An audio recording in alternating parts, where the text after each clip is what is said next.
ดีครับ สวัสดีค่ะ สดใสถ้าวันนี้พี่ถามไปตะกุกตะกักก็อย่าว่าพี่เพราะว่าพี่จะมองน้องๆแล้วพี่ก็จะเพลินมากเลย ไม่เป็นไรเลยค่ะพี่ ก่อนอื่นยินดีด้วยนะครับ กระแสดีมากๆซีรีส์ของคุณทั้งสองคนทั้งแบมทั้งอุ้มเลยซีรีส์ของเราชื่อว่า ฟูลฟิลรักเติมเต็มค่ะ Fulfill รักเติมเต็มงั้นถามเลยคำถามแรกครับซีรีส์เรื่องนี้เติมเต็มอะไรชีวิตเราบ้างของแต่ละคนนะอุ้มถามอุ้มก่อน ก็มันจะมีเติมเต็มในแง่ของแบบการที่เราเป็นนักแสดงกับ เติมเต็มที่แบบเราเป็นเรา ถ้าในแง่นักแสดงอ่ะอุ้มรู้สึกว่าการที่เราได้มาทำสิ่งนี้มันเหมือนเราได้ทำอะไรใหม่ ๆ ได้เจอทีมใหม่ ๆ ได้เจอแฟนๆเราได้ทำอะไรหลาย ๆ อย่างที่ปกติแล้วอ่ะเราไม่เคย ไม่เคยได้ทำเนาะ ใช่ค่ะ แล้วก็ในอีกแง่หนึ่งคือ พอได้มาเล่นตัวละครตัวเนี้ยมันจะทำให้รู้สึกว่ามันได้เติมเต็มความรักจริง ๆ เพราะว่ามันเป็นตัวละครที่เขารักกันมากๆ เขาที่พร้อมที่จะเหมือนแบบจับมือกันไปโดยที่เขาไม่ปล่อยเลย มันเป็นความรักที่เหมือนเป็นความรักในอุดมคติ เป็นคู่รักในอุดมคติไปเลย ดีจังเลยอ่ะ แล้วหลายๆคนก็รู้สึกอย่างนั้นจริง ๆ ก็อินไม่อินได้ยังไงโรงละครเต็มคุณผู้ชมใช้คำนี้อ่ะแบมครับ เรื่องนี้เติมเต็มชีวิตเรายังไงบ้าง ค่ะ ก็สำหรับแบมเรื่องเนี้ยแบมถือว่าเป็นซีรีส์แล้วก็เป็นผลงานในวงการบันเทิงที่ทำให้แบมได้เข้าใจชีวิตของนักแสดงคนหนึ่งแบบเต็มที่เลย ก็รู้สึกว่าเรื่องเนี้ยคือเป็นเรื่องที่ปลดล็อกของแบมเลยค่ะ โอ้ครับ คือจริง ๆ เราก็อยู่ในวงการมาสัก ประ ระยะ มา ห ณ นึ่งเนาะ ประมาณ3 ปีค่ะ 3 ปีแล้วเหมื ใช่ อนกัน แต่ว่าเรื่องนี้เป็นเรื่องแรกที่เล่นเป็นแบบตัวละครนำแล้วก็ได้ใช้เวลาเวิร์กช็อปได้คิดทุก process ได้ทำทุกอย่างด้วยกันอะไรอย่างเลยค่ะก็รู้สึกว่าเรื่องนี้คือเรื่องแรกที่แบบปลดล็อกสกิลในการแสดงของมันเลยค่ะ แล้วมันก็ทำให้เราเห็นว่าการเป็นอาชีพนักแสดงอ่ะเขาทุ่มเทกันมากๆเลยเนาะ ทุ่ม คือ เทมาก คือไม่ใช่คนเดินมาแล้วสวยๆแล้วหล่อท่องบทแล้วเข้ากล้องอ่ะมันมีอะไรมากกว่านั้นเยอะมากถูกไหมฮะ เยอะมากค่ะใช่ค่ะ อืม ก็รู้สึก นะ ว่าโอ้แบบมันเป็นงานหนึ่งที่ใช้ทั้งแบบต้องเป็นคนที่ตั้งใจเรารักมันจริง ๆ ถึงจะอยู่แบบตรงนี้ได้นานๆเลยค่ะ นะฮะมันเป็นงานที่ทุ่มเทมากๆคุณผู้ชมครับเพราะฉะนั้นถ้ามีซีรีส์มีงานแสดงอะไรที่เราสนับสนุนได้เราก็เต็มที่กันเขารู้ว่าเขาทำงานหนักเพื่อการนี้นะฮะอ่ะก่อนที่เราจะไปคุยเรื่องชีวิตส่วนตัว ขออนุญาตเสิร์ฟแฟนๆชื่อด้อมเนี่ยเขาคือ Blossom ใช่ค่ะ นี่นะฮะเดี๋ยวให้ Blossom ได้รู้จักกับชีวิตส่วนตัวมากขึ้นไปอีกนะแต่ตอนนี้ขออนุญาตอินกับบทก่อนนะ โอเค Fulfill รักเติมเต็ม เป็นบทที่เกี่ยวข้องกับ Final EP มีความเป็นแม่ด้วย ค่ะใช่ เนาะ ลูกชาย5 ขวบค่ะ ตอน EP สุดท้าย โอ้นะฮะเอ็นดูมาก ๆ เลยนะ ในบทบาทของไออุ่นกับพาฝันนะฮะ อยากรู้ความเป็นแม่เนี่ย มันมีส่วนผสมอะไรที่มีความเป็นตัวเราในบทแม่ที่เราจะเล่นหรือเปล่า มีไหมก็คือได้คืออันนี้เป็นแบบสิ่งที่บำคิดเองนะคะว่าแบบ ครับ ถ้าสมมุติว่าวันหนึ่งเราโตขึ้นไปแล้วเรามีลูก แล้วเราแบบด้วยความหวังดีของไออุ่นกับพาฝันนะเขาก็คือความหวังดีกับลูกแล้วพร้อมที่จะสนับสนุนลูกเต็มที่เลย แต่ว่าด้วยความที่เขาสนับสนุนกันคนละแบบ คืออย่างไออุ่น คือยังไงนะ ของไออุ่นจะเป๊ะกว่าใช่ไหม ของ ของพาฝัน จะเป๊ะกว่า เป๊ะกว่าอ่ะ คือไออุ่นเหมือนแบบถ้าลูกอยากเป็นหมอมาเลยแบบมาลองเล่นเป็นตุ๊กตาแบบสร้างทำนู่นทำนี่อะไรอย่างเงี้ยค่ะก็จะแบบเป็นซีนที่น่ารักมากๆ แบบเอาทิชชู่มาพันตัวลูกพันตัวเองเป็นมัมมี่อะไรอย่างเงี้ยค่ะแต่พอของเป็นพาฝันคือเขาจะแบบอยากเป็นหมอใช่ไหมได้ให้เรียนเลขให้แบบฝึกคิดเลข ไปเลย ทำ ลูก การบ้าน โอ้ อะไรอย่างเงี้ยค่ะ ก็จะเป็นสายแบบสมองฝั่งซ้ายหน่อย ใช่ไหมแต่สุดท้ายแล้วบทเนี่ยมันก็ดีนะฮะเขาก็เรียนรู้เพราะสุดท้ายก็ต้องมาปรับจูนกันถูกไหมฮะ ใช่ค่ะ ซึ่งเป็นว่าเป็นในแทบทุกครอบครัวนะสำหรับคนที่มีลูก เพราะว่าคนที่เคยเป็นแบบพ่อแม่ครั้งแรกอะเขาก็จะมีความคาดหวัง มีความหวังดีกับลูกๆ แล้วก็เป็นการที่แบบเลี้ยงในแบบที่แต่ละคนต้องการ คือมันจะมีเหมือนเสน่ห์เหมือนลายเซ็นของแต่ละบ้านเนาะ ใช่ แต่ไม่ ค่ะ ว่าจะเป็นบ้านไหนมันก็ต้องผ่านเรื่องราวชีวิตกันมา ใช่ ทุกๆบ้านจริง ๆ คืออย่างซีรีส์เรื่องนี้คุณผู้ชมเขาเปิดเริ่มต้นเรื่องสำหรับใครที่ตั้งใจอยากจะไปดูหรือยังไม่ได้ดูนะฮะปกติแล้วความรักมันเริ่มจากกราฟศูนย์ก่อนใช่ไหมค่อยๆรักกันแล้วค่อยแต่งงาน แต่นี่เปิดมาปุ๊บปั้งแต่งงานกันแล้วเลยเนาะแล้วก็ไปเจอเรื่องราวชีวิตต่างๆนานานะฮะขออนุญาตถามนะความเป็นตัวเราที่เป็นอุ้มแบมกับความเป็นคาแรคเตอร์ของไออุ่นกับพาฝัน มีอะไรที่เหมือนกันบ้าง ตัวเรากับคาแรคเตอร์ที่เราเล่น ความคล้ายกันเอาอุ้มก่อนก็ได้ครับ ถ้าเป็นตอนแรกดราฟแรกเลยอะไออุ่นกับอุ้มอะไม่เหมือนกันเลย อ๋อเหรอ จริง ดราฟต์แรกนะดราฟต์แรก ดราฟแรก โอเค ไม่เหมือนกันเลย จนเหมือนแบบว่าเราก็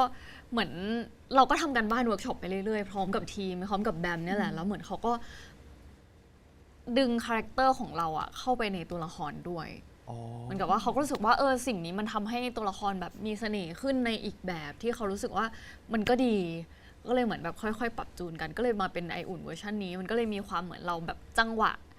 การใช้ชีวิตก็จะมีความคล้ายๆเราเหมือนเขาก็จะเอาความแบบซุ่มซ่ามเราเข้าไปใส่นิดๆหน่อยๆอะไรเงี้ย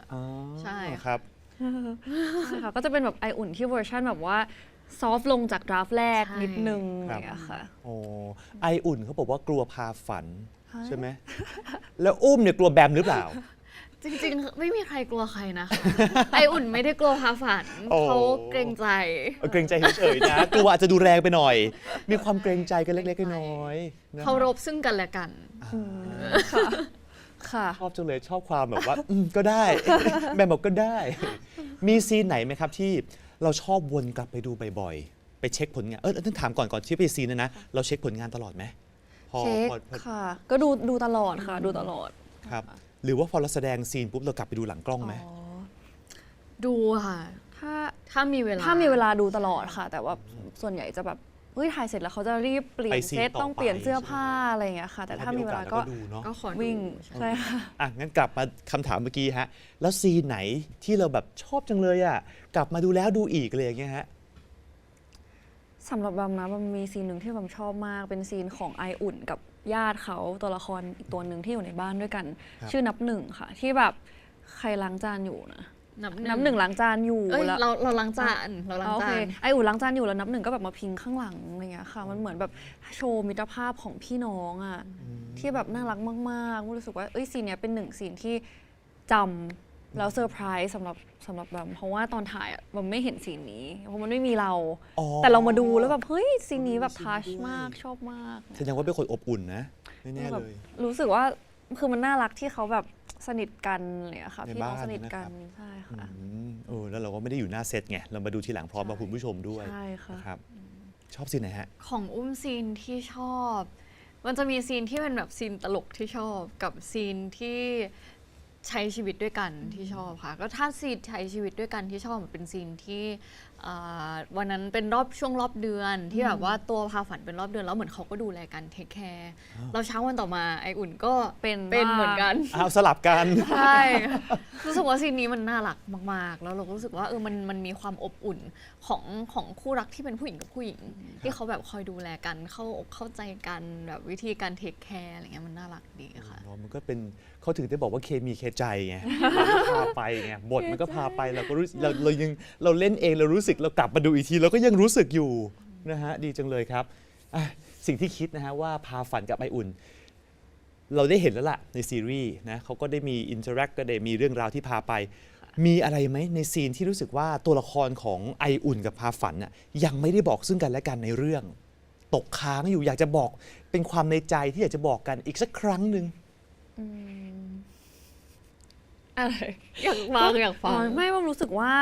คือในซีรีส์ตอนสุดท้ายอ่ะเขาเล่าให้เห็นไออุ่นกับพาฝันแค่ตอนที่ลูกเขา5 ขวบแล้วแต่ว่าเขาเล่าต่อว่าลูกเนี่ยโตขึ้นมาได้เป็นหมอจริงๆแล้วก็จบไปโดยที่ไม่ได้เห็นไออุ่นกับพาฝันเนี่ยค่ะก็เลยรู้สึกว่าถ้าเกิดว่าในซีรีส์ได้เห็นอ่ะก็คงจะได้เห็นว่าไออุ่นกับพาฝันภูมิใจในตัวลูกและตัวอีกคนหนึ่งมากแค่ไหนที่เขาสามารถที่จะสร้างครอบครัวที่สมบูรณ์แบบได้แบบที่เขาตั้งใจจริงๆเลยค่ะโอ้ดีอีกแล้วอ่ะ อุ้มล่ะครับของอุ้มในมุมไออุ่นอุ้มว่ามันมีสิ่งหนึ่งที่เขาไม่เคยพูดคืออุ้มว่าเขาน่าจะอยากขอบคุณพาฝันในวันที่อยู่ข้างๆเขาในวันที่เขาไม่เก่งแล้วก็มีวันที่เขาแบบล้มบ้างซึ่งวันนั้นน่ะพาฝันก็ยังอยู่ข้างๆเขาแล้วสิ่งที่เขาไม่เคยพูดคือแบบขอบคุณที่แบบอยู่ข้างๆเขาในวันที่เขาแบบไม่เก่งต่อให้เขาไม่เป็นคนเก่งเขาแบบพาฝันก็ยังเลือกที่จะแบบรักเขาอยู่อยากจะแบบระหว่างพูดอ่ะอยากจะให้มีดนตรีอ่ะคือแบบอยากให้มีดนตรีขึ้นเลยอ่ะมันรู้สึกแบบใช่จริงๆนะฮะการที่เราได้มามีโอกาสเล่นด้วยกันนะมาแสดงด้วยกันเรียกว่าเป็นพาร์ทเนอร์กันเนาะมีจังหวะไหนไหมศัพท์ในวงการเขาว่าลื่นคือแบบว่าอุ๊ยจู่ๆก็รู้สึกจริง จู่ๆก็เขินจริงอะไรอย่างเงี้ยฮะมีไหม เขิ ฮะ นไม่เราเขินจริง คือด้วยความที่ตัวละครแบบหมายถึงว่าตัวละครมันใกล้เรา พอเราทำเวิร์กช็อปแล้วเรารู้สึกว่าเราหยิบหลายอย่างที่เป็นตัวเราเข้าไปเป็นตัวละครอะ ครับ ความรู้สึกส่วนใหญ่มันก็จริงทั้งหมดนะคะนั่น โอ้ แหละ ยความรู้สึกที่เกิดขึ้นเลยคือความรู้สึกจริง จริง เพราะถ้าเราไม่รู้สึกคนดูก็จะไม่รู้สึก ๆ อันนี้จริงนะการแสดงอ่ะเพราะเรารู้สึกคนดูเลยรู้สึกเหมือนกันมันเป็นแบบคลื่นพลังงานลงมา ใช่ คุณจะบอกว่าคุณลื่นทั้งเรื่องเลยเหรอฮะ ลื่นในชีวิตจริงก็ลื่นค่ะ อันนี้ลื่นตลอดเวลา ลื่นตลอดเวลา พระเป็นคนซุ่มซ่ามมาก ถึงขั้นเนี่ยเอาจากคาแรคเตอร์ของอุ้มมาใส่ในไออุ่น เพราะว่าเรามีความแบบลื่นๆอยู่บ้าง ลื่น นะฮะลื่นในที่นี้มีสองความหมายแต่คุณผู้ชมคือลื่นคือลื่นล้มนะฮะกับลื่นคือแบบว่าอุ้ยเผลอรู้สึกเขินจริงในบทที่เล่นอะไรอย่างเงี้ยน่ารักนะฮะไม่แปลกใจว่าทำไมถึงประสบความสำเร็จเนาะขออยากรู้แล้วอ่ะอันนี้คือในพาร์ทของความเป็นซีรีส์ ค่ะ กลับมาเป็นความเป็นอุ้มแบมเป็นตัวตนของเราแล้วนะฮะอยากรู้นิสัยหรือว่ามุมที่เรารู้สึกว่าคนข้างๆเราคนนี้เขาน่ารักจังเลยอ่ะนิสัยอะไรที่เรารู้สึกว่าใช่สิ่งนี้คือสิ่งที่ดีมาก ใครก่อนดี บำก่อนก็ได้ค่ะ ครับ บำรู้สึกว่านิสัยของพี่อุ้มที่บำรู้สึกว่าบำชอบแบบน่ารัก แล้วก็ไม่ใช่แค่น่ารัก แต่เป็นหนึ่งอย่างที่รู้สึกว่ามันเป็นคุณสมบัติที่ดีในการแบบเป็นไม่ใช่แค่นักแสดงแต่เป็นแบบมนุษย์คนหนึ่งเลยอะไรอย่างเงี้ยก็รู้สึกว่าพี่อุ้มเป็นคนที่มีความพยายาม แล้วก็โฟกัสเวลาที่เขาอยากจะทำอะไรให้สำเร็จอะไรเงี้ยเขาก็จะโฟกัสกับสิ่งนี้ แล้วก็จะทำมันได้ดีตลอด แล้วก็ใช้เวลาน้อยในการทำเลยอะค่ะอย่างเช่นแบบเฮ้ยถ้าสมมติว่าเราจะต้องแบบอยากจะเรียนรู้ภาษาใหม่สักประโยคสักข้อความหนึ่งแบบประโยคนึงขึ้นมาอะไรเงี้ยเขาก็จะแบบหายไปแบบหนึ่งแล้วเขาก็จะกลับมาแล้วเขาก็จะทำมันได้ดี เป๊ะ ทุ เล ก ย ครั้งใช่ค่ะ เก่งจังเลยอะแสดงว่าคุณสมาธิดีมากเลยอะ จะเป็นคนโฟกัสได้ทีละอย่าง จะโฟ แต่ กัส ว่า ได้ จะ ที ทำ ละ ได้ อย่าง ดีอะไรเงี้ย เฮ้ยแต่มันก็โอเคนะมันก็สำเร็จไงในเรื่องนั้นมันก็จบเลยแล้วก็ได้เลยอะฮะ สกิล multitasking ไม่ค่อยมีค่ะ ใช่ค่ะ ทำได้ทีละอย่าง ใช่ค่ะ แปลว่ามีความเป็นผู้นำป่ะใช่ไหมเท่ากับเรามีความเป็นผู้นำด้วยไหม ก็ ความรู้สึกของตัวเรา เป็นผู้นำไหมอ๋อรู้สึกว่าคืออุ้มไม่ได้รู้สึกว่ามันยากกับการที่เราจะต้องแบบขึ้นมาทำอะไรสักอย่าง แต่ปกติจะไม่ค่อยชอบหมายถึงว่าเราไม่ได้อาจจะด้วยความที่เราเป็นแบบน้องคนเล็กมาตลอดรู้สึกว่าขี้เกียจตัดสินใจอะถ้าใครตัดสินใจได้เลย นะครับแต่ แต่ เมื่อไหร่ ถ้า ก็แต่ที่โดนผลักหลังขึ้นมาแล้วก็ ก็ทำได้ ได้ อันนี้คือแบมประทับใจในอุ้มนิสัยนี้นะ ค่ะ ความแบบว่าจะทำอะไรที่อยากจะทำได้ก็ทำได้จริง ๆ แล้วก็เร็วมากนะฮะ หมายถึงว่าอาจจะไม่ได้เร็วอาจจะไม่ได้เร็วมาก แต่หมายถึงว่าเร็ว ก็ทำได้ เร็ว เร็วกว่าที่คิดไว้ เร็วกว่าที่คิดไว้ กลับกันบ้างแล้วอุ้มล่ะประทับใจอะไรในนิสัยของแบมครับ เมื่อกี้เหมือนแอบโดนด่าเหมือนกัน พลังบวกเชื้อลบเหรอ พลังบวกเชิงลบประทับใจอุ้มชอบทุกครั้งที่เวลาที่เขาพูดในสิ่งที่เขาต้องการ ยังไงอ่ะ คือเขาเป็นคนที่มีความต้องการชัดอยู่แล้ว อยากกินชานมอย่างเงี้ยเหรอฮะ อะถ้าอะไรอย่างนั้นใช่ ก็จะพูดออกมาเลยจะไม่อ้อมค้อมจะไม่แบบคำ ไม่ปกติเขาอ้อม เหรอแล้วทำไมเราชอบในค เขา วาม เป็นประเภทแบบใช้สกิลการพูดแบบประนีประนอม สมมติว่าเขาอยากจะได้อะไรสักอย่างเขาก็จะหาวิธีที่จะได้สิ่งนั้นแต่จะอ้อมหน่อยจะแบบเคี้ยวกว่าจะไปถึงอะแต่ว่ามันถึงนะมันถึง แต่ละบางทีเราต้องแบบเรียนรู้ว่าเขาอยากได้อะไร เหมือนแบบหลังๆจะรู้แล้วถ้าเขาพูดมานิดหน่อยก็จะรู้เลยว่าแสดงว่าอยากได้สิ่งนี้ แต่จะชอบทุกครั้งที่แบบเขาพูดออกมาเลยว่าเขาอยากได้อะไร แบบไม่ว่าจะเป็นกับเราหรือคนรอบๆตัว ผมเข้าใจละคือตอนแรกอ่ะฟังครั้งแรกเจอครั้งแรกเขาอยากได้อะไรนะเขาจะไปทางนี้แต่เขาเดินอ้อมไปอ้อมมาเขาไม่บอกให้เขาจะไปไหน สมมติอย่างเงี้ยแต่ที่เราประทับใจคืออ๋อเธอบอกแล้วว่าเธอจะไปไหน เธอไม่อ้อมแล้ว ใช้เวลานิดนึงค่ะ โอ้ฮะมันมีเหตุการณ์ไหนไหมที่เรารู้สึกว่า อาจจะเป็นวันที่เราแย่เน้องแบดเดย์ของเราอะไรเงี้ยฮะแต่ว่าพอเรามาเจอพาร์ทเนอร์ของเราแล้วว่ามันแบบเฮ้ยมันสว่างเลยอะฟ้ามันเปิดเลยอะ you save my day คุณช่วยฉันไว้ บ่อย มีเหตุการณ์เลยไหมฮะ บ่อยค่ะ ยังไง บ่อ ครับอุ้ม มันก็จะมีวันที่คืออุ้มไม่ใช่คนที่ energy แบบเยอะในทุกๆวันอะไรเงี้ยหรือบางวันก็จะมีอ้องบ้าง นอนน้อยบ้าง แต่เรารู้ว่าในวันที่เรานอนน้อยอ่ะเขาพร้อมที่จะขึ้นมาแบบเหมือนลีดในวันนั้นแน่นอนใช่ค่ะ แน่นอนเลยเหรอใช่เราจะเทคเทิร์นกันคือหมายถึงว่าเราจะคอยสังเกตกัน แล้วก็วันไหนที่ใครอีกคนนึงแบบเหนื่อยหรือว่าไม่สบายหรือว่า drop หรือมีปัญหาอะไรอย่างเงี้ยค่ะอีกคนนึงก็พร้อมที่จะแบบ step up แล้วก็แบบ lead วันนั้นไปหรือช่วงนั้นไปอะไรอย่างเงี้ยค่ะ โอ้โห ก็คือ มาด้วยกันนะเนาะใช่ไหมคือแล้วเราก็ทำงานกันบ่อยจนเรารู้แล้วว่ามองตาก็รู้แล้วโอเคเดี๋ยวฉันต้องช่วยเธอวันนี้ วันนี้เธอจะช่วยฉันต่างคนต่างเซฟกันและกัน ค่ะ นะฮะพูดนี้ก็คือแค่เห็นรอยยิ้มก็รู้สึกว่าโอเคแล้วไหมอ่ะ ก็ดีใช่ค่ะ คือเขาเป็นคนยิ้มสดใสมากแบบเวลายิ้มแล้วแบบมูดมันก็เปลี่ยนไปเลย โลกเปิดเลยอ่ะโอ้อยากรู้จังเลยฮะจากภาพลักษณ์ของนางเอกสายหวานของอุ้ม จนนำมาสู่คำที่เรียกว่า อุ้มคนหล่อ นี่อุ้มคุณรับมือยังไงคำมันเปลี่ยนไปนะตอนนี้ ตอนถอนหายใจก่อนด้วย ก็ดีค่ะก็ดีรู้สึกว่ามันน่ารักดีกับการที่แบบมีคนชมว่าเราหล่อมันก็เป็นอีกมุมหนึ่งที่ก่อนหน้านี้ไม่เคยได้เห็นจากแฟนๆเลยอะว่าแบบว่าเขาไม่เคยชมว่าเราหล่อมาก่อนเลยมีแต่แบบ ก่อนที่เราจะมาเล่น GL ถูกไหมฮะ สวยใช่ค่ะ ก่อนหน้านี้ไม่ค่อยมีน้อยมาก ครั้งแรกที่เขาบอกพี่อุ้มหล่อจังเลย เรารู้สึกยังไง ก็กึ่งเลย มันก็เป็นความรู้สึกดีถูกปะ ดีค่ะดี ใช่ไหมครับ ก็รู้สึกมันก็เป็นคำชมอ่ะเราก็ appreciate กับทุกๆคำชมที่ทุกคนมาให้ อุ้ม น่ารัก เชิ้ต ดี ฟ้า หลังจากนั้นใส่ ทั้งตู้ เชิ้ คุ ต ณ ฟ้าทุกวัน นั่นน่ะสิ คุณไม่มีสีอื่นเนี่ยเหรอ สรุปอุ้มเชิ้ต เผื่ ฟ้า อใคร นี่ อยากเห็นอีก เออนะฮะ มัน มันจะมี แต่ช่วง เหตุการณ์ นี้ไม่ได้ใส่แล้ว ช่วงนี้ไม่ได้ใส่แล้ว อ่า เดี๋ยวคนเบื่อ ใช่ มันมีช่วงหนึ่งที่เขาใส่ทุกวันจนคนคิดว่าเขาไม่ได้ซักเสื้อค่ะ แบบว่าใส่เสื้อตัวเดิม ก็เลยต้องแก้ข่าวนะคะว่ามันคนละตัวกันนะคะทุกคน มี มันดู ฟ้าห จังเลยอะฮะ นะคะ มันมีเหตุการณ์หนึ่งที่เขาบอกว่า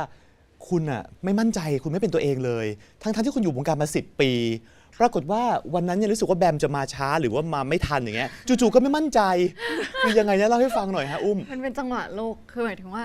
วันนั้นน่ะเราต้องไปโปรโมทที่ช่อง แล้วก็เหมือนเราย้ายโลเคชันด้วย มาจาก ค่ะ ที่อื่นแล้วบัมขับรถมาเองคนเดียวค่ะ แล้วมันก็ กำลังตามมา ล เนาะ งผิดทางด่วน อ๋อ เกือบไม่ทันแล้วจริง ๆ คือมันจะไม่ทันแล้วแห มั ละ นไม่ทันใช่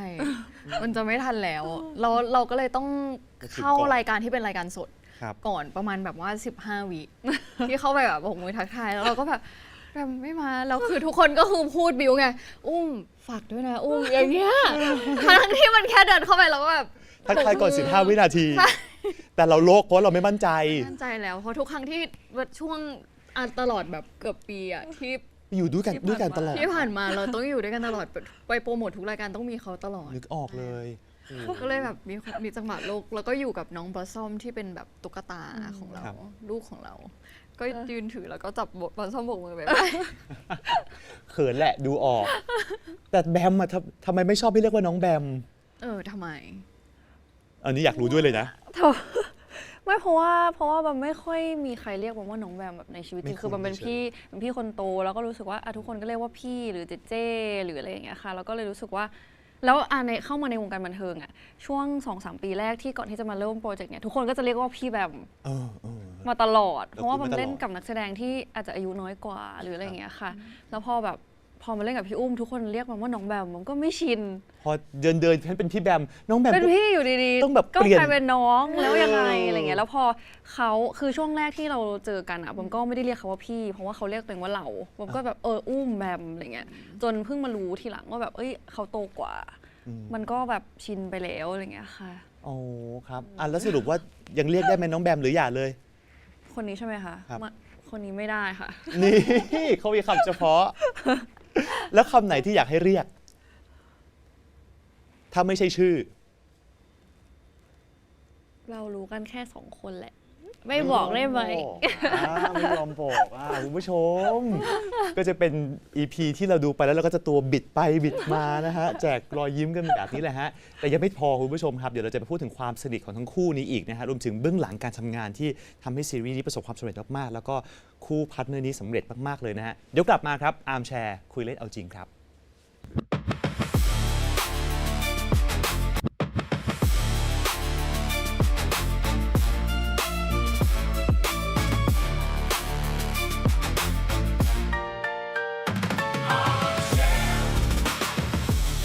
คุณผู้ชมเรามาคุยเล่นเอาจริงกันต่อกับคู่นี้ฮะอุ้มแบมครับแหมเมื่อกี้จะบอกว่าระหว่างโฆษณาเราก็เมาส์มอยกันสนุกมากๆเลย กลับมาที่ความเป็นคุณ2 คนอีกรอบหนึ่งดีกว่า ให้เลือก2 คำระหว่างฝ่ารถติดไปทานข้าวด้วยกัน กับสั่งมาทานคู่แต่แยกกันทาน ตอบเขาไปเลยค่ะตอบเขาไปเลย คือก่อนอันนี้มันมีประเด็นที่แบบว่า ที่มาที่ เรา ไป ไลฟ์คุยกันแล้วก็เหมือนแบมชวนไป กินข้าว แล้วเขาไม่มา เพราะว่ารถมัน รถ ติ มั ด นติด อ๋อ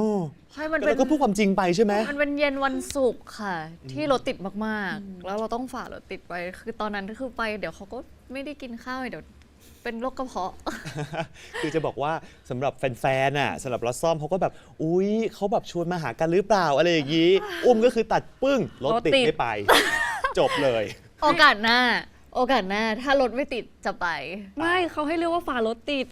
หรือว่าจะสั่งมาทานด้วยกันสั่งมาคู่กันแต่แยกกันทาน อืม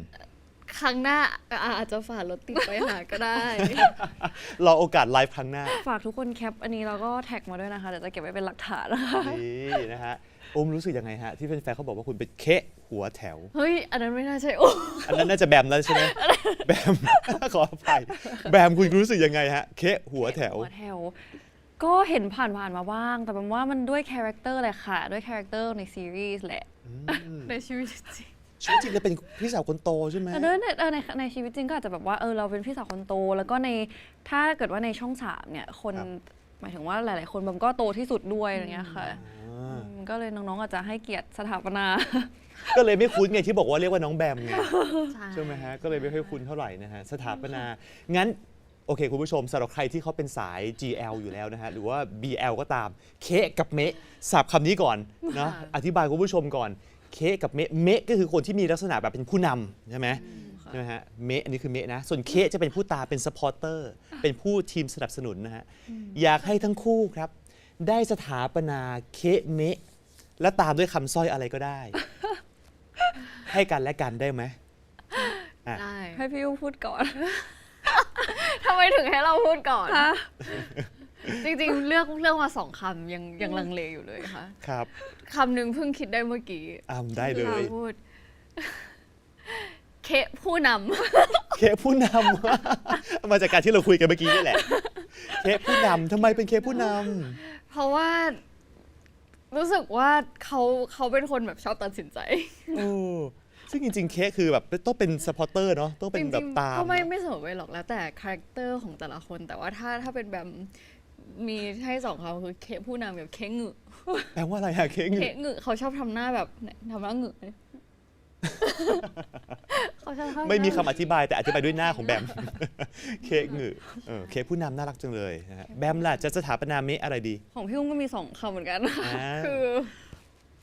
เมะหมื่นกับเมะเทะ เมะมึนเนี่ยพอเข้าใจ เมะเทะเนี่ยออกดูแนวเละเทะนะ ยังไงนะเมะเทะยังไงคืออะไร เมะเทะทำอะไรก็เละเทอะไปหมด เขาเป็นคนคลัมซี่อะคือเขาเป็นคนแบบซุ่มซ่ามอะไรอย่างเงี้ยค่ะ แล้วก็แบบไปทำคุกกี้ด้วยกันก็แบบทำคุกกี้หล่นพื้นอะไรอย่างเงี้ยค่ะ ก็แบบทำของกระจายประจำค่ะ แต่เพราะว่าเหตุการณ์แบบนี้เนี่ยแหละทำให้เราได้มีโมเมนต์ไงใช่ไหมมันจะได้ช่วยกันได้เซฟกันนะฮะ ถ้าเปรียบเทียบอีกฝ่ายเป็นสิ่งของหรือเป็นอะไรก็ได้บนโลกนี้ฮะเราอยากจะเปรียบเทียบอีกฝ่ายหนึ่งเป็นอะไร สิ่งของมีชีวิตได้ไหมคะ ได้ครับ สิ่งของ สิ่งของ สิ่งของปก มีชีวิ ติ ก็ได้ ไม่มี อะ ชีวิตแบบ เอาต้นไม้ก็มีชีวิตอะไรอย่าง ต้นไม้ เงี้ย เป็นสิ่งมีชีวิต อ๋อเหรอ คุณเซนซิทีฟโอ้คุณดูเป็นคนละเอียดอ่ะแบมเปลี่ยน ไม่ อุ้ม นึ เป็ ก นอะไร ถึงพี่อุ้มเป็นคือช่วงเนี้ยกำลังอินกับดำน้ำอยู่ก็เลยไปศึกษาเรื่องปลา แล้วมีปลาชนิดหนึ่งที่รู้สึกว่าเหมือนเขามาก blobfish ค่ะรู้จัก blobfish ไหมคะ รู้จักครับ พี่อ้อมอย่าเพิ่งข่าวแป๊บหนึ่งทุกคนอย่าเพิ่งเสิร์ชฟังก่อน คือมันเป็น โอเค ปลาที่อยู่ในน้ำลึกมากๆ 600 เมตร อืม ลึกลงไปอีกกว่านั้นแบบจนถึง1,000 เมตรอะไรเงี้ยแล้วคือเขาอะเป็นความคือเขา introvert ครับ เขาจะมีแบบ space ของเขาเวลาที่เขาได้อยู่ในสมมติถ้าเป็น blobfish อยู่ในน้ำลึกเขาก็จะมีร่างอีกร่างหนึ่งของเขาที่เขาใช้ชีวิตมีประโยชน์กับซิสเต็ม ระบบนิ ของ เวศตรงนั้ เขา น ใช่แต่พอเขาขึ้นมาบนบก อืม เขาจะเปลี่ยนเป็นอีกแบบหนึ่ง อ๋อ แบบตัวนุ่มนิ่มน่ารักน่ารักตัวสีชมพู ก็เหมือนพี่อุ้มที่แบบว่าเฮ้ยเวลาออกทำงานก็เป็นอีกแบบหนึ่งเวลาที่อยู่ในเซฟโซนของตัวเองก็เป็น อีกแบบหนึ่ง ด้วยความที่เขาเป็น introvert อะไรอย่างเงี้ยค่ะ อุ้ยคุณดูเป็นสายมีความรู้อ่ะ มีความรู้มีความรักโลกอ่ะบล็อบฟิชอ่ะตอนนี้เสิร์ชได้ blobfish แต่อย่าเพิ่งปิดรายการเราดูรายการเราก่อนเขาจะเสิร์ช ค่อยไป อุ้ม เสิร์ช ล่ะ ทีหลังของอุ้มเคยพูดไว้ว่าแบบเหมือนแมว แต่ถ้าจะต้องให้เลือกเป็นแบบสิ่งอื่น อืม ที่นอกจากแมว แบบเหมือน อะไรอ่ะ แบบเหมือนหม้อทำอาหาร ฮะ หม้อทำอาหารนะฮะ อะไรหม้อ ใช่ที่เขา นก เคยอยากได้แบบแบมบอกว่าอยากได้หม้อน่ารักก็ใช่ โอ้ ใช่ ดีที่ครับมีคำว่าหม้อแล้วน่ารักต่อ เป็นหม้อน่ารักคือเขาแบบว่าเขาหม้อทำอะไรได้หลายอย่างนะคะเขาเป็นคนที่แบบทำ อเนกประสงค์ อเนกประสงค์ จะชมว่าเก่งนั่นแหละ เป็นคนเก่งหม้อก็คือแบบเขาสามารถต้มได้ทอดได้อะไรก็ได้ เนาะอินเทรนด์นะฮะ ตอนนี้มีกิจกรรมอะไรที่ทั้งสองคนอินอยู่ไหมอุ้มอินอะไรไหม ช่วงนี้อะ กิจกรรมอะไรแบบที่ทำ ช่วง อยู่ นี้สิ่งที่อุ้มอินคือตอนเนี้ยอุ้มเริ่มกลับมาจะออกกำลังกายใหม่อีกรอบนึง หลังจากที่หายคือช่วงก่อนอันเนี้ยออกกำลังกายแล้วก็หายไปประมาณเดือนนึงเพราะว่าเรายุ่งแบบโปรโมทเนี่ยแหละแล้วก็รู้สึกว่าไม่มีแรงแล้ว ตอนนี้จะกลับมาออกกำลังกายค่ะ แล้วก็ช่วงนี้ชอบดื่มชา อ๋อ ชาที่แบบไม่ใช่มัทฉะใช่ ไม่ใช่ชาเขียวอะฮะ ไม่ ชาอะไรอะครับ เป็นพวกแบบหลายอย่างค่ะ แบบว่าชาอังกฤษชาจีนอะไรเงี้ย อ๋อ ใช่ อุ้ยแต่มันไม่ได้ชงไม่ได้อะไรอย่างนี้ใช่ไหมฮะ จะหัดชงเองแล้วค่ะ อ๋อกำลังจะขยับแล้วนะ มี จะ จะ ขยั เข้า บ ฟิตเนส แล้วค่ะ แล้วก็จะมีไปลงลึกเรื่องชามากขึ้น ใช่ค่ะ นะครับ เอ๊ะเห็นว่าเมื่อวานนี้คุณไปปีนผามาเหรอครับแบม ใช่ค่ะ ได้ชวนอุ้มไปปีนด้วยไหมฮะ เคยชวนหลายรอบแล้วค่ะคำตอบไม่เคยเปลี่ยนเลยเขามั่น คือ เสมอก ลัวความสูงอะค่ะ เขากลัวความ ก สู ลัว ง จริง แล้วเขาก็กลัวความเปียกสองอย่าง แอมเราไม่ใช่หมา ยังไม่ได้พูดเลย ผมก็ไม่ทัน อุ้ คิ ม ด ไม่ได้ นะ กลัวเปียก จน ไม่ได้ อุ้ม กลัว บอก เปียก ไม่เคยชวนไปเวกบอร์ดเขาบอกว่ามันเปียกขอไปอย่างอื่นได้ไหมก็เลยชวนไปปีนผาเขาก็แบบเขาไม่ชอบสูงอะไรอย่างเงี้ยค่ะ ก็เลยกำลังหาอยู่ว่ามีกิจกรรมอะไรอีกที่เขาอยากทำ หุยแต่แบมคุณทำกิจกรรมแบบกว้างมากเลยนะ ปีนผาคือปีนแน่ ๆ เห็นภาพใน Instagram แล้ว ค่ะ นะฮะเวกบอร์ด เวกบอร์ด คุณก็ไป ใช่ค่ะ ชอบ มีอะไร เล่น อีก กีฬาเอ็กซ์ตรีมก็ที่ทำบ่อยๆช่วงนี้ก็จะมีขี่ม้า อันนี้ขี่ม้าเขาไปค่ะ อ่ะ เฮ้ยแต่ ขี่ม้าไปได้ รูปคุณสวยมาก รูปคุณดูดีมากไปอีก ใช่เดี๋ยวไปอีกค่ะ เพราะว่าสวย เออดำน้ำด้วยเหรอฮะ ดำน้ำใช่ค่ะ ช่วงเนี้ยกลับมาอินดำน้ำเพราะว่าแบบไม่ได้ดำมาปีหนึ่งเพิ่งจะมีเวลาว่างก็เดี๋ยวจะแบบไปทริปอะไรอย่างเงี้ยค่ะ กลัวเปียกแล้วไปดำด้วยได้ไหมอุ้ม จะให้รอบนเรือก็สงสาร เออ เลยแบบเดี๋ยวให้ลองไปเรียนลอง เดี๋ยวลอง ลองเรียน ลอง อีกรอบไหมลองสอบเนี่ยค่ะ เออเผื่อไปดำด้วยกันภาพสวย พี่ก็เป็นสายดำน้ำเหมือนกัน ใช่เห็นไหม ตอนนี้ พี่ ทุก บ คน ดีมา ใส่โคอุ้มมากๆว่าแบบว่ามันสวยมันสนุก ใช่ใช่ฮะไปเรียนรู้ระบบนิเวศ เอ้าไหนบอกไม่ได้กลัวเปียกไง ไม่ได้กลัวเปียกไม่ได้กลัวเปียก แบมมีไดฟ์ไซต์ไหนที่อยากจะไปดำในฝันไหมว่าอยากจะไปให้ได้ มีค่ะเรดซีตอนนี้ ที่อียิปต์ ปต์ใช่ค่ะกำลังสะสมไดฟ์อยู่ก็คิดว่าถ้าปลายปีนี้ไปลิฟต์บอร์ด 4-5 วันก็น่าจะครบแล้วค่ะ ครับริเวอร์บอร์ดก็คือไปใช้ชีวิตบนเรือเลย นอนบนเรือเลย ใช่ค่ะ แล้วก็ไปถึงจุดดำน้ำก็ค่อยดำลงไป ใช่ค่ะ นะฮะแต่โอ้โหไทยเราก็ไปเหมือนกันเนาะ ไทยก็ไปค่ะ ไทยส่วนใหญ่จะไปอ่าวไทยบ่อยค่ะ เพราะว่าไปทุกปีค่ะที่ไปแบบพวกเกาะเต่าหินชุมพรอะไรเงี้ยดีมาก พี่ก็อยากไปมากเลยเขาว่าฉลามวาฬก็เยอะ ชามันเยอะค่ะ แต่ว่าไม่เคยเจอนะคะ แล้วครับ ต้องไปอีกไปให้เจอแล้วชวนอุ้มไปด้วยเออนะ อาจ ค จะ รับ ได้เจอ อันนั้น ความ ต้องกี่ไดฟ์ ไปเรื่อยๆนะเราไปเรื่อยๆจนกว่าเราจะเจอ จนกว่าจะเจอ เออเรามีความฝันอะไรไหมในวงการที่เราอยากจะไปให้ถึงอีก หลังจากที่เราประสบความสำเร็จตอนนี้แล้ว มีแบบก้าวต่อไป next step ของเรา มีไหม ก็ถ้าสำหรับบางบางรู้สึกว่า ตอนเนี้ยเพิ่งเป็นจุดเริ่มต้นแบบเป็นเลเวลแบบต้นๆของแบบเพราะว่าเรายังไปได้อีกเยอะยังมีบทบาทอีกหลายบทบาทที่อยากลองค่ะ อยากลองเล่นหนัง อยากลองเล่นแบบบทที่ท้าทายกว่านี้อะไรอย่างเงี้ยค่ะ ว้าว บทเอ็กซ์ตรีมแอคชั่นก็ไม่เคยอะไรอย่างเงี้ยค่ะ แต่คุณน่าจะเหมาะกับแอคชั่นนะ เพราะว่ากิจกรรมที่คุณทำอ่ะปีนผาดำน้ำเวกบอร์ด ค่ะ เออ ก็ถ้ามีโอกาส น่าจะทำได้ ก็ ดีเลย อยากลองมากๆค่ะ อยากรู้ ถ้า ว่า ผู้ ทำ จัดได้ฟังอยู่ตอนนี้นะฮะ ช่วยพาเธอไปแอคชั่น ในฟูลฟิลมีแอคชั่นหนึ่งฉากสั้นๆนะ ใช่ค่ะกระโดดถีบ ใช่ กระโดดถีบ กระโดดถีบด้วยส้นสูง ค่ะ สบาย สบายค่ะ สบายก็คืออยากเล่นบทบาทใหม่ๆนะ ค่ะ ที่ท้าทายนะครับ อุ้มละครับ ของอุ้มก็จริง ๆ สิ่งที่ทำอยู่ตอนเนี้ยก็รู้สึกว่าเป็นสิ่งที่เราอยากทำมาก่อนหน้านี้ รู้สึกว่ามันเราเพิ่งเริ่มทำสิ่งนี้ด้วยกัน รู้สึกว่าเรายังอยากทำสิ่งนี้ต่อ มันคือหนึ่งในสิ่งที่อยากทำมาตลอดค่ะ หมายถึงว่าก็กลายเป็นนักแสดงนี่แหละใช่ไหม ใช่ หมายถึงว่าการที่เรามาเล่นแซฟิกเนี่ยแหละ มันก็คือหนึ่งสิ่งในบทบาทก่อนหน้าเนี้อุ้มโอเค อุ้มเคยเล่นมาหลายอย่างแล้ว แต่ว่าแซฟิกคือหนึ่งอย่างที่อุ้มไม่เคยลองจนเนี่ยเพิ่งได้มาลองในแบบปีที่แล้ว รู้สึกว่ามันเป็นการเริ่มต้นที่ดีค่ะ ก็จะไปต่อ ยัง มันก็เป็น จะไป เหมือนเราอยู่ในความฝันของเราเนาะว่าเราอยากจะเป็นสิ่งนี้เราอยากทำสิ่งนี้ ใช่สนุก ก็ ดี ได้ทำ ค่ะ อยู่นะฮะดีจัง เราได้มองไหมว่า อุ้มแบมในอีก 5 ปีข้างหน้าเนี่ยจะเป็นยังไง ก็คือหมายถึงว่าเราอะคุยกันเราจะมีการคุยกันอยู่แล้วตลอดเวลา recap อาทิตย์นี้เป็นยังไงพรุ่งนี้เป็นยังไง น่ารักจัง เดือนหน้าจะเป็นยังไง ปีหน้าจะเป็นยังไงแต่ 5 ปีอะยังไม่เคยคุยกันว่าอีก 5 ปีจะเป็นยังไงอะไรอย่างเงี้ยค่ะ งั้นเราจากภาพที่เราฉายไปฮะเรารู้สึกว่าอนาคตที่ไกลที่สุดตอนนี้ที่เราวางแผนกันเนี่ยประมาณสัก ปีหนึ่งไหมปี 2 ปีปี 2 ปีที่คุยกันไว้ ซึ่งมันอาจจะยาวไกลกว่านี้ แต่ว่าเรามองเห็นตอนนี้ถึงปี 2 ปีแล้วนะ ใช่ค่ะ มองไว้ยังไงครับ ก็เราว่าเราคงมีแบบโปรเจกต์อะไรที่ได้ทำด้วยกันอีกเยอะ เพราะว่าอันเนี้ยเราเพิ่งทำซีรีส์ไป1 เรื่องได้ไปแฟนมีตด้วยกันครั้งหนึ่งแล้วก็แบบได้จัดแบบดูในโรงมีกิจกรรมร้องเพลงด้วยกัน อืม อะไรอย่างเงี้ยค่ะผมรู้สึกว่ามีอีกหลายอย่างที่เราอยากทำด้วยกัน แล้วก็เดินทางด้วยกันอะไรอย่างเงี้ยค่ะ ดีจังเลยนะฮะ ผลงานที่สามารถสปอยได้ในเรื่องต่อไป อะไรครับที่สามารถเล่าให้ฟังได้ บลอสซอมแฟนๆด้อมคุณฟังอยู่ตอนนี้ สปอยอะไรไม่อะไรอะ เฮ้ยแบบอย่าโลกไป โอเคโอเคโอเคโอเค ผลงานเรื่องต่อไป